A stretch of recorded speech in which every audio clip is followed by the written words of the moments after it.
Assalamualaikum warahmatullahi wabarakatuh. Selamat siang dan salam sejahtera untuk kita semua. Baiklah, pada kesempatan kali ini kami kelompok 3 akan presentasikan hasil diskusi kelompok kami yaitu mengenai divisi Magnoliophyta. Sebelum saya membahas lebih lanjut mengenai materi kami, izinkan saya memperkenalkan anggota kelompok saya, yaitu yang pertama saya sendiri Dini Afriani sebagai moderator, yang kedua Aisyah Demokratia An-Nafias sebagai pemateri, yang ketiga Juliani sebagai pemateri, yang keempat Meta Zelvianti sebagai pemateri. Nah, adapun pokok bahasan yang akan kami bahas pada kesempatan kali ini yaitu mengenai deskripsi Magnoliophyta, morfologi, struktur, reproduksi, sifat biologi, taksonomi, serta manfaat dan kerugian dari divisi Magnoliophyta ini pada kehidupan kita sehari-hari. Nah, baiklah. Untuk pembahasan yang pertama akan dijelaskan oleh teman saya yaitu Juliani. Kepada Juliani dipersilakan. Baik, di sini saya akan menjelaskan tentang Magnoliophyta, Pinophyta, dan Magnoliosida. Magnoliophyta atau Angiospermae. Angiospermae merupakan golongan tumbuhan yang dapat menghasilkan biji, serta dilindungi dengan karpel dan daun buahnya serta pembuahannya secara ganda. Memiliki alat perkawinan yang berupa bunga atau disebut juga Anthrophyta. Angiospermae juga mempunyai nama latin yaitu Magnoliophyta. Ciri utama yang dimiliki Angiospermae yakni bakal biji yang berada di dalam megasporofil yang kemudian termodifikasi menjadi daun buah, sehingga membuat serbuk sari harus menembus jaringan dari daun buah supaya dapat mencapai bakal biji dan juga membuahi opum. Yang selanjutnya yaitu Pinophyta atau Gymnospermae. Divisi Pinophyta mencakup semua ginover atau dalam beberapa skema klasifikasi pohon ginkgo dalam arti yang lebih luas, Pinophyta serta dengan Gymnospermae meskipun pengelompokan tersebut jelas polipeletik. Ciri umumnya berupa pohon besar dan berakar tunggang. Daunnya umumnya berupa daun jarum dan atau sisik. Ada beberapa yang berdaun lebar seperti pada melinjo atau tangkil. Beberapa jenis tumbuhan Gymnospermae mempunyai alat kelamin jantan dan betina pada satu pohon, tetapi kedua alat tersebut letaknya terpisah. Selanjutnya adalah Magnoliophyta atau Anthrophyta atau Angiospermae. Sifat utama dari divisi Pinophyta merupakan biji yang telanjang, yang berkembang kurang lebih terdadah di udara pada permukaan dari sisi kerujung atau strobilus ataupun pada tangkai di antara daun-daun. Hal-hal lain yang membedakan Pinophyta dengan Magnoliophyta adalah yang pertama yaitu tidak adanya pembuahan ganda seperti halnya pada Magnoliophyta. Yang kedua yaitu tidak adanya pembuluh trakea pada xilem kecuali pada anak divi Genetophyta. Yang ketiga yaitu tidak adanya sel pengantar pada phloem. Yang keempat adanya gametofit betina yang terdiri dari banyak sel atau banyak nukleus. Yang kelima yaitu adanya archegoneum pada gametofit betina kecuali genum dan welwitschia. Yang terakhir yaitu sebagian besar berupa tumbuhan berkayu seangkan Magnoliophyta banyak berupa tumbuhan herba atau tumbuhan berbatang basah. Dan yang terakhir yaitu Magnoliosida atau dikotil. Kelas Magnoliosida terdiri atas tanaman berkayu serta herba. Terdapat kambium membuat anggota-anggota kelas Magnoliosida hadapi perkembangan sekunder pada batang serta akarnya. Pembuluh batang serta pangkal tersusun dalam suatu jalinan pembuluh yang tertib dalam lapisan melingkar. Daun dengan penasi menjala membentuk peninerpis. Daun pada biasanya memiliki tangkai serta helaian daun yang melebar. Bunga pada biasanya kelipatannya 5 ataupun 4 serta jarang-jarang kelipatannya 3.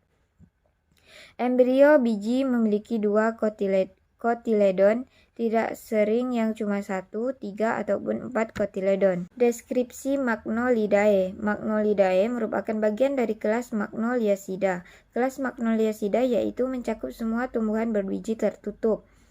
Kelompok alami ini terdiri dari dua anak kelompok besar, yaitu tumbuhan berkeping biji dua atau dicotyledon dan tumbuhan berbiji keping satu atau monocotyledon. Baiklah, di sini saya akan melanjutkan penjelasan dari Juliani, yaitu mengenai morfologi dari Magnolidae.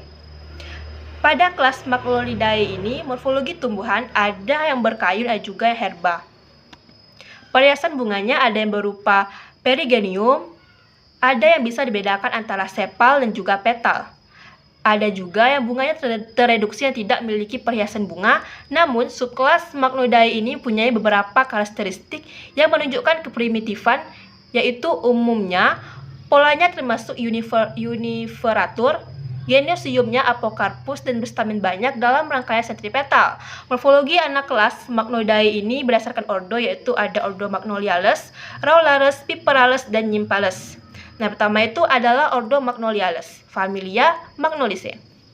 Nah, dalam famili ini tumbuhan berkayu habitusnya pohon atau perdu dengan daun-daun tunggal yang duduknya tersebar tanpa atau dengan daun penumpu. Kadang-kadang dengan daun penumpu yang besar serta pertulangan daun yang juga menyirip. Contoh dari tumbuhan termasuk ke dalam familia Magnoliaceae ini yaitu seperti Misselia cempaka, yaitu cempaka bunga kuning, Misselia alba, yaitu cempaka bunga putih, dan Manglietta glauca, yaitu manglit.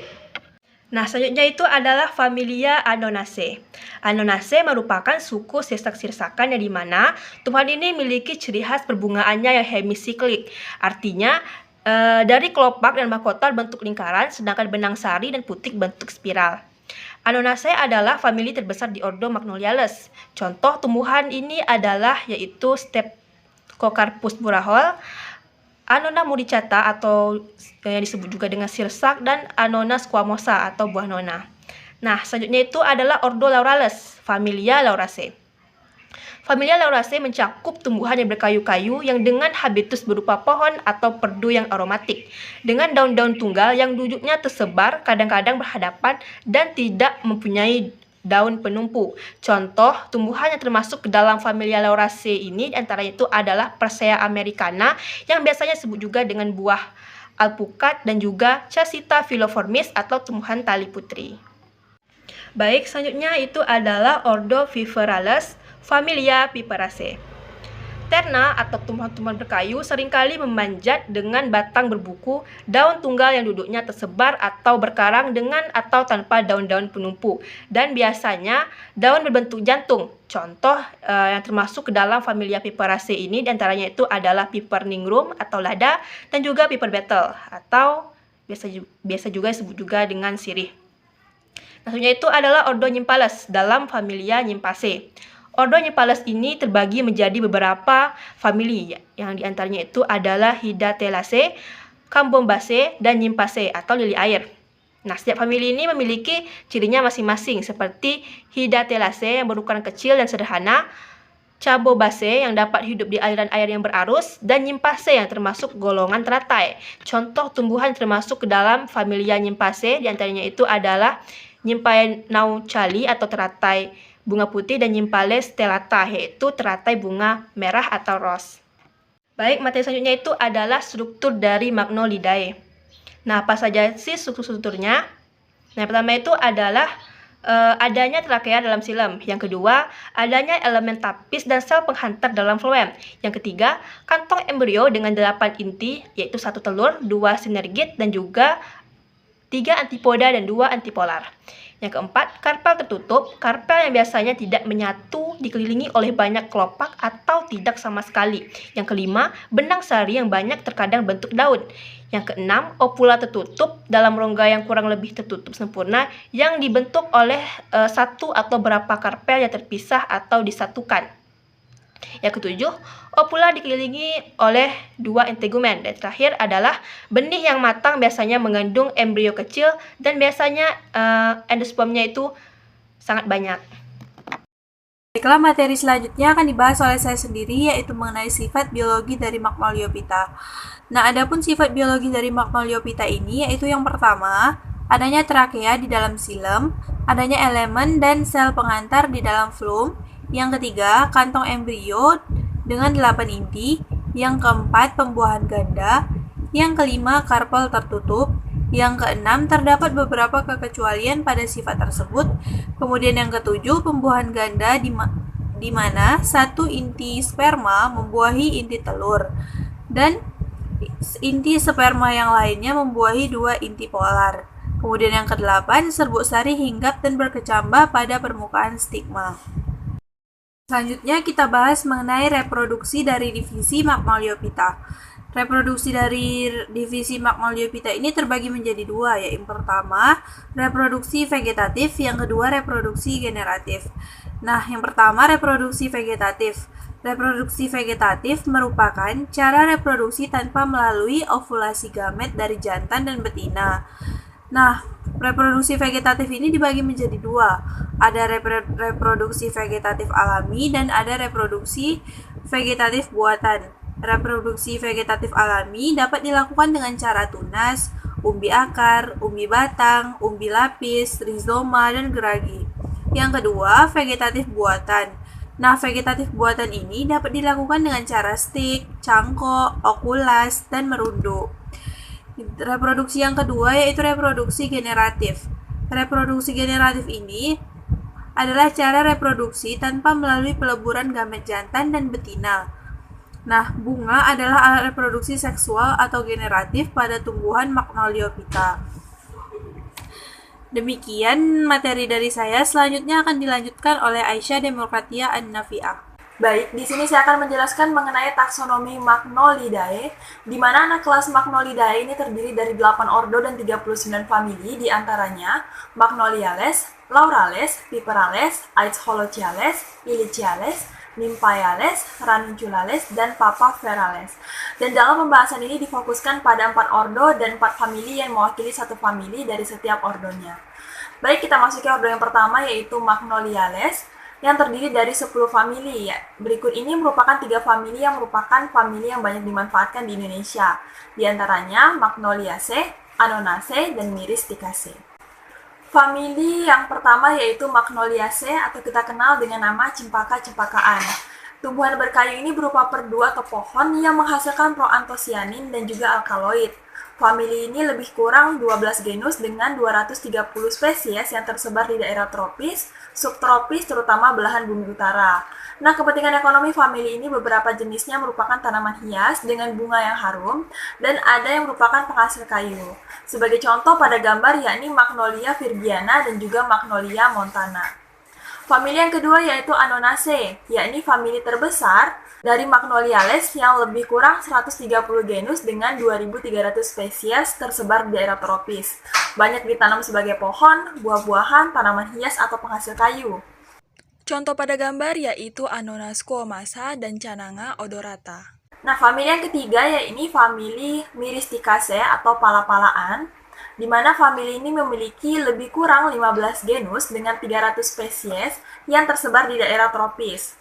Genus yang besar adalah Myristica dengan 100 jenis, Horsfieldia 70 jenis, Cnema 40 jenis, dan Virola 50 jenis. Contoh pada gambar adalah Myristica fragrans, terkenal sebagai bahan bumbu, sedangkan yang sejenis Virola ini menghasilkan eksudat dari kulit kayu yang dipakai orang Indian Amazon untuk campuran tembakau dengan efek halusinasi. Yang kedua yaitu Ordo Laurales, yang terdiri dari 8 famili. Di Indonesia sendiri, Laurales dimanfaatkan sebagai penghasil buah, penghasil kayu, komoditas ekonomi, tanaman parasit terutama dari famili Lauraceae. Baik, famili Lauraceae atau kita kenal dengan medang-medangan, hibiscusnya ini berupa pohon atau perdu yang aromatis kecuali Casita yang herba dan memanjat atau parasit.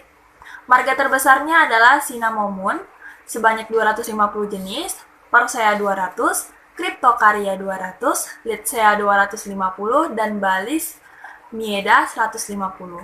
Nah, kepentingan ekonomi famili ini antara lain karena minyak aromatisnya dan juga penghasil kayu. Contoh pada gambar yaitu Cinnamomum burmani atau kita kenal dengan nama kayu manis, dan Persea americana atau kita kenal dengan nama alpukat. Nah, ordo yang ketiga yaitu Ordo Piperales yang terdiri dari 3 famili yaitu Chloranthaceae, Piperaceae, dan Saururaceae. Piperacea sendiri merupakan salah satu famili yang banyak dimanfaatkan dan banyak tumbuh di Indonesia, terutama dari genus Piper. Masuk kepada famili Piperaceae yang memiliki sekitar 3.000 spesies, namun hanya memiliki genus rendah sekitar 5 sampai dengan 7 genus. Piper ini merupakan genus dengan jumlah spesies terbanyak yang diperkirakan memiliki lebih dari 1.000 spesies dan terdistribusi terutama di daerah tropis. Piper sendiri merupakan kebanyakan tumbuhan berkayu menahun yang memanjat dan jarang sekali dalam bentuk semak dengan modus yang lebar. Daunnya bervariasi dalam bentuk dan umumnya aromatik serta terasa pedas. Contohnya adalah Piper beetle atau kita kenal dengan nama sirih. Dan ordo yang keempat yaitu ordo Papaveraceae. Ordo ini terdiri dari dua famili yaitu Fumariaceae dan juga Papaveraceae. Papaveraceae ini merupakan famili ganja-ganjaan yang digunakan sebagai anestesi, namun sering disalahgunakan sebagai narkotika. Nah, famili Papaveraceae atau deruju-derujuan, ini hibiscusnya berupa herba, jarang perdu, biasanya dengan getah seperti susu atau berwarna. Mengandung alkaloid isoquinolin yang memiliki 25 marga dengan sekitar 200 jenis. Terdapat terutama di daerah temperata dan tropis di belahan bumi utara. Jenis-jenisnya itu banyak berupa tanaman hias, namun yang terpenting ialah Papaver somniferum yang pada gambar merupakan sumber dari opium. Contoh lainnya yaitu Argemon mexicana atau kita kenal dengan nama deruju. Selanjutnya kita akan membahas mengenai manfaat serta kerugian dari Magnolidae. Yang awalnya kita akan membahas mengenai manfaatnya terlebih dahulu. Yang pertama, daun dan buah dari Annona mucirata atau sirsa ini mengandung antioksidan yang tinggi, sehingga baik untuk kesehatan kulit. Ekstrak daunnya juga dapat membunuh kanker, mengurangi peradangan, dan menstabilkan gula darah. Lalu ada Persea americana yang dapat dijadikan bahan pangan, mengandung mineral, protein, serat lemak sehat, dan juga vitamin sehingga baik dikonsumsi untuk menjaga kesehatan jantung. Lalu, zat yang terkandung dalam Piper beetle ini mampu menjaga saluran pencernaan dalam tubuh serta meningkatkan metabolisme. Selanjutnya, aroma dari Canna odorata dapat meredakan stres, meningkatkan kualitas tidur, dan ekstraknya digunakan dalam pembuatan parfum.